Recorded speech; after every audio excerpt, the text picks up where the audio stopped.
உலகெங்கும் வாழ்ந்து கொண்டிருக்கின்ற சகோதர சகோதரிகளுக்கு அன்பார்ந்த வணக்கங்கள் மற்றும் வாழ்த்துக்கள். இன்றைய பதிவு பங்குனி மாதத்திற்குரிய ராசி பலன்கள். முதலில் கிரக நிலைகளை பார்க்கலாம்.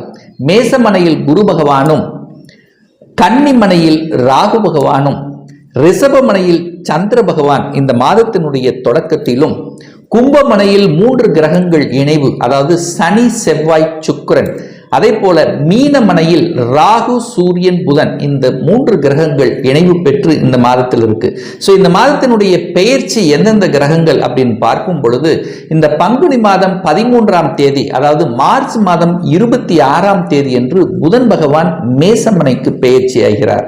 அதே போல இந்த புதன் பகவான் வக்ரமாக, அதாவது இந்த பங்குனி மாதம் 27ஆம் தேதி, அதாவது ஏப்ரல் 9ஆம் தேதி என்று மீண்டும் அந்த புதன் பகவான் வக்ரமாக மீனமனைக்கு வந்து பெயர்ச்சியாக போகிறது.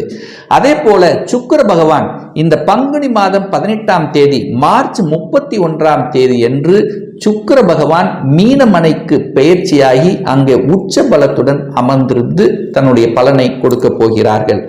அப்போ இந்த கிரக அமைப்புகளை வைத்துக்கொண்டு இந்த மாதத்தில் எதை செய்யலாம், எதை செய்யக்கூடாது அப்படிங்கிற டீட்டெயிலையும், எது நடந்தால் எது நடக்கும், எது நடக்காது அப்படிங்கிற விதத்தையும், எந்த தெய்வ வழிபாடு நமக்கு உகந்தது என்பதை பற்றித்தான் இந்த பதிவில் நம்ம டீட்டெயிலா பார்க்க போகிறோம்.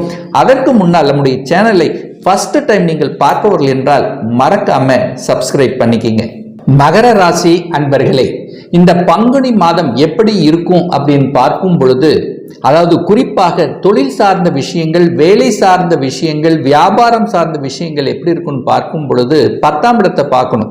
அந்த 10ஆம் இடத்தின் அதிபதியாக இருக்கக்கூடிய சுக்கிர பகவான் 2ஆம் இடம் என்கின்ற தனஸ்தானம், குடும்பஸ்தானத்தில் போய் உட்கார்ந்திருக்கார். அதாவது 10ஆம் அதிபதி தனக்கு 5ஆம் இடத்தில் இருப்பது சிறப்பு. சரி, அதே போல இதே சுக்கிர பகவான் பார்த்தீங்கன்னா இந்த பங்குனி மாதம் 18ஆம் தேதி, அதாவது மார்ச் 31ஆம் தேதி என்று உச்ச பலத்தோட அடைய போகிறார். எங்க? மீனமனையில போய் அமர்ந்து உச்ச பலம். அப்ப 10க்குரியவன் உச்சமாக இருக்கும் போது இந்த காலகட்டத்தில் வேலை இதுவரைக்கு கிடைக்கலங்கிறவங்க வேலை கிடைக்கக்கூடிய அமைப்பு, ஒரு நல்ல மாற்றத்தை எதிர்பார்த்து காத்து கொண்டிருந்தவர்கள் இந்த காலகட்டம் ஒரு நல்ல மாற்றம் கிடைக்கும். என்ன மாற்றம் கிடைக்கும்? ஒரு வேலை செட்டில் ஆகல, ஒரு நல்ல வேலை வேணும், ஒரு ப்ரமோஷன் வேணும், தான் நினைத்த இடத்துக்கு ஒரு இடமாற்றம் வேணும். ஸோ இந்த மாதிரியான எண்ண ஓட்டங்களில் இருப்பவர்களுக்கு அந்த எண்ணங்கள், அதாவது நீங்கள் நினைக்கக்கூடிய விஷயங்கள் சக்சஸ் ஆகக்கூடிய வாய்ப்புகளையும் சந்தர்ப்பங்களையும் நிச்சயமாக உருவாக்கும். அதே சமயத்தில் உங்களுடைய ராசி அதிபதியாக இருக்கக்கூடிய சனி பகவான் ஆட்சி பலம், மூல திரிகோண பலம் பெற்று வலிமையாக இருக்க போகிறார். அப்போ தொழில் காரகன் என்று சொல்லக்கூடிய சனி பகவான், தொழில் ஸ்தானத்தின் அதிபதியாக இருக்கக்கூடிய சுக்கிர பகவான் உச்ச பலம் பெற்றிருக்கக்கூடிய இந்த காலகட்டம் தொழிலில் ஒரு நல்ல மாற்றத்தையும் முன்னேற்றத்தையும் கொடுக்கக்கூடிய ஒரு காலகட்டம் அப்படின்னு எடுத்துக்கலாம். அப்போ கடந்த 2.5 வருடங்களாக ஒரு மன குழப்பத்தில் இருந்தீங்க, ஒரு போராட்டமான ஒரு வாழ்க்கை இருந்த இந்த மகர ராசி என்பர்களுக்கு இப்போ ஒரு படிப்படியான ஒரு வளர்ச்சி என்பது தென்படுகிறது இந்த பங்குனி மாதத்திலிருந்து. அப்போ வேலை செட்டிலே ஆகல, வேலையில உங்களை யாரும் புரிந்து கொள்ள முடியல, ஏதோ ஒரு வேலையில இருந்துட்டு இருக்கிற ஒரு நிம்மதி இல்லை, தான் படித்த படிப்புக்குண்டான வேலை அமையல, இப்படி ஏதாவது ஒரு மன கஷ்டத்திற்கு இருந்து கொண்டிருக்கின்ற இந்த மகர ராசி என்பவர்களுக்கு ஒரு நல்ல விடிவு காலம் கிடைக்கப் பெறுகிறது அப்படின்னு எடுத்துக்கலாம்.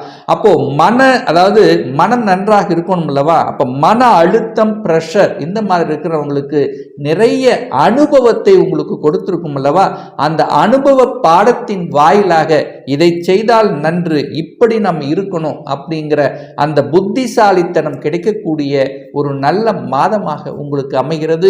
வியாபாரத்திலும் இப்போ கூடுதல் வருமானம் கிடைக்கக்கூடிய அமைப்பு, புதிய புதிய யுக்திகளை கையாளக்கூடிய தன்மைகள், இதெல்லாமே உங்களுக்கு சிறப்பாக இருக்கிறது அப்படின்னு சொல்லணும். அதே இந்த பங்குனி மாதம் 18ஆம் தேதிக்கு அப்புறம் அந்த சுக்கிரன் உச்சமாக இருக்கக்கூடிய இந்த காலகட்டத்தில் புதனோடு சேர்ந்து இருக்கார பார்த்தீங்களா? அப்போ புதனுங்கிறது 9க்குரியவன், 10ஆம் அதிபதி சுக்கிரன் 9, 10 இணையும் போது தர்ம கர்மாதிபதி யோகம் ஏற்படுகிறது அல்லவா? அப்போ தொழிலில் ஒரு முன்னேற்றத்தை காணக்கூடிய தன்மை, தர்மங்கள் செய்யக்கூடிய தன்மை, இல்லாதவர்களுக்கு உதவி செய்யக்கூடிய தன்மை, சமூக பணிகளில் ஈடுபடக்கூடிய தன்மைகள். ஸோ இது எல்லாமே இந்த மாதம் உங்களுக்கு சிறப்பாக இருக்கிறது அப்படின்னு சொல்லலாம். அதே சமயத்தில் 3ஆம் அதிபதியாக இருக்கக்கூடிய குரு பகவான் தனக்கு 2ஆம் இடத்தில் இருக்கிறனாலையும் 3ஆம் அதிபதி உச்ச பலத்தோடு இருக்கும்போது உங்களுடைய முயற்சிகள் இதுவரைக்கு தடையாக இருந்த விஷயங்கள் எல்லாம் இப்ப அதை எடுத்து செய்யும் போது உங்களுக்கு நல்லவைகள் நடக்கக்கூடிய தன்மை. அரசாங்க ரீதியில் உங்களுக்கு தடைகளை கொடுத்து கொண்டிருந்தது. அரசாங்க காரியம் என்றாலே ஏதாவது ஒரு தடை இருக்கு, ஏதாவது ஒரு இக்கு வச்சுட்டே இருக்கு, நடத்தவே முடியல, ஒப்பந்தங்கள் வர்ற மாதிரி இருக்கு ஆனா வரமாட்டேங்குது. ஸோ இந்த மாதிரியான இருக்கிறவங்களுக்கெல்லாம் திடீர் அதிர்ஷ்டத்தை கொடுக்கக்கூடிய வாய்ப்புகளை உங்களுக்கு நிச்சயமாக ஏற்படுத்தும். என 8ஆம் அதிபதியாக இருக்கக்கூடிய சூரிய பகவான் 3ஆம் இடத்தில் இருக்கார். அப்போ 8க்குரியவன் 3ல் மறைகிறார். அப்போ 8க்குரியவன் தனக்கு 8ல் போய் மறையும் போது இதுவரைக்கும் ஒரு வலி வேதனை என்று இருந்து கொண்டிருந்த விஷயங்கள் அல்லது ஒரு வம்பு வழக்கு சம்பந்தப்பட்ட விஷயங்கள் இழுத்தடித்து கொண்டே இருந்தது அப்படிங்கின்ற ஒரு வலிகளை அனுபவித்துக் கொண்டிருந்தவர்களுக்கெல்லாம் ஒரு சொல்யூஷனை கொடுக்கக்கூடியது, அதிலிருந்து விடுபடக்கூடிய தன்மைகளை நிச்சயமாக உங்களுக்கு உருவாக்கும். அந்த சுக்கிரன் உச்சமாக இருக்கின்ற காரணத்தால கலை சம்பந்தப்பட்ட துறையில் இருக்கின்றவர்களுக்கு புதிய ஒப்பந்தங்கள், அதன் மூலமாக புகழ் பெறக்கூடிய அமைப்பு, அது குறிப்பாக இசை சம்பந்தப்பட்ட துறையில் இருப்பவர்களுக்கு ஒரு நல்ல வளர்ச்சியை கொடுக்கக்கூடிய தன்மைகள். அதே சமயத்தில் பார்த்தீங்கன்னா ஊடகத்துறையில் பணியாற்றி கொண்டிருப்பவர்களுக்கு புதிய ஒப்பந்தங்கள் கிடைக்கக்கூடிய தன்மை, அதன் மூலம் புகழ் பெறக்கூடிய வாய்ப்புகளையும் சந்தர்ப்பங்களையும் நிச்சயமாக உருவாக்கும். 4ஆம் இடத்தில் குரு பகவான் அமர்ந்து அந்த 4ஆம் இடம் வலுப்பெறுகின்ற இந்த காலகட்டம் பார்க்கும் பொழுது, அதாவது 4க்குரியவன் தனக்கு 11ஆம் இடத்தில் இருக்கார் அல்லவா?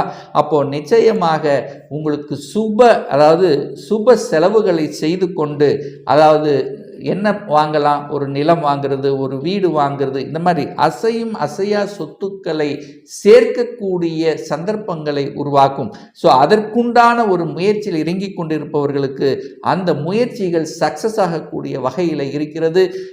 அதாவது உங்களுடைய அம்மானுடைய உடல்நலம் சார்ந்த விஷயத்தில் ஒரு பிரச்சனையை அனுபவித்துக் கொண்டிருந்தவர்கள் அதிலிருந்து விடுபடக்கூடிய வாய்ப்புகள், அல்லது இதுவரைக்கும் ஒரு நல்ல மருந்து மாத்திரை கிடைக்காதவர்களுக்கு இப்போ அது சரியான டாக்டர் உங்களுக்கு கண்டுபிடித்து அதன் மூலமாக சரியாகுவதற்கான வாய்ப்புகள், சந்தர்ப்பங்கள் இதெல்லாமே சிறப்பாக இருக்கிறது. 4ஆம் இடத்தில் குரு பகவான் அமர்ந்து கொண்டு தனது 5ஆம் பார்வையாக 8ஆம் இடத்தையும் 9ஆம் பார்வையாக 12ஆம் இடத்தை பார்க்கிறார் அல்லவா?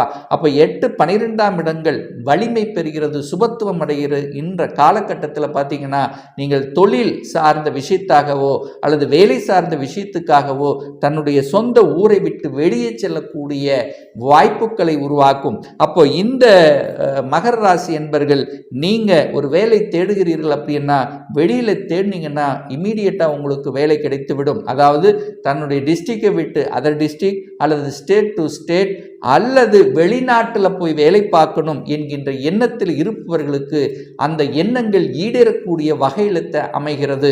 என குரு என்பது ஒரு சுப கிரகம் அல்லவா? அவர் 8ஆம் இடத்தை பார்க்கிறார். 8ஆம் இடம் அப்படின்னாலே வெளியில் அனுப்பக்கூடிய தன்மை. 12ஆம் இடம் என்பது வெளிநாட்டு. 12ஆம் இடம் வலுப்பெறுகிறது.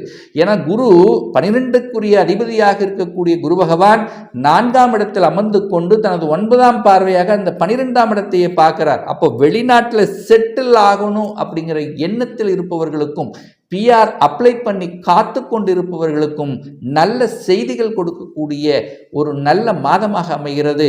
ஒரு சிலர் பார்த்தீங்கன்னா ஐடி ஜாப்ல இருப்பாங்க, தகவல் தொடர்பு துறை, வெளிநாட்டு சென்று வேலை பார்க்கக்கூடிய யோகங்கள், அல்லது அப்ளை பண்ணக்கூடிய ஜாபே பார்த்தீங்கன்னா வெளிநாட்டில் இருக்கு, அல்லது எம்என்சி கம்பெனி. ஸோ இந்த மாதிரியான விஷயங்கள் உங்களுக்கு சக்சஸ் கொடுக்கக்கூடிய தன்மை, ஏற்றுமதி இறக்குமதி சம்பந்தப்பட்ட துறைகளில் உங்களை இறக்கக்கூடிய வாய்ப்புகள், அதற்கு தகுந்த மாதிரி ஒப்பந்தங்கள் கிடைக்கக்கூடிய சந்தர்ப்பங்கள் இதெல்லாமே உங்களுக்கு சிறப்பாக இருக்கு.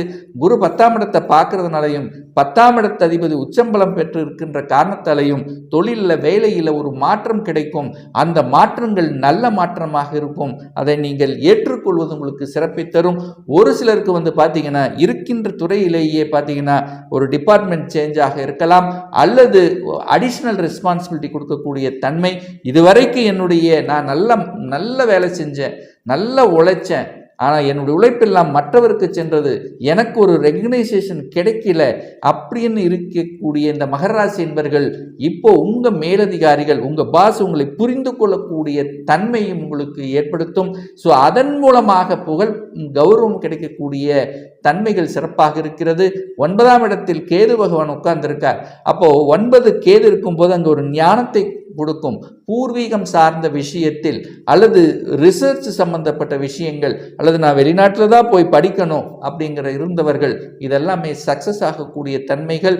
குருவினுடைய காரகத்துவம் என்று சொல்லக்கூடிய சொல்லிக் கொடுத்தல், போதனைகளை செய்வது, சட்டம், நீதித்துறை, ஸோ இந்த மாதிரி வங்கியில் பணியாற்றுவது, தங்கம் சம்பந்தப்பட்ட விஷயத்தில் ஈடுபட்டு கொண்டிருந்தவர்களுக்கு ஒரு வளர்ச்சியை கொடுக்கக்கூடிய ஒரு நல்ல மாதமாக அமைகிறது. 3ஆம் இடத்தில் ராகு பகவான் இருப்பது உங்களுக்கு சிறப்பு தான். ஆனால் என்ன, யாருக்கு ஜாமீன் கையெழுத்து போடாமல் பார்த்து கொள்வது உங்களுக்கு சிறப்பு.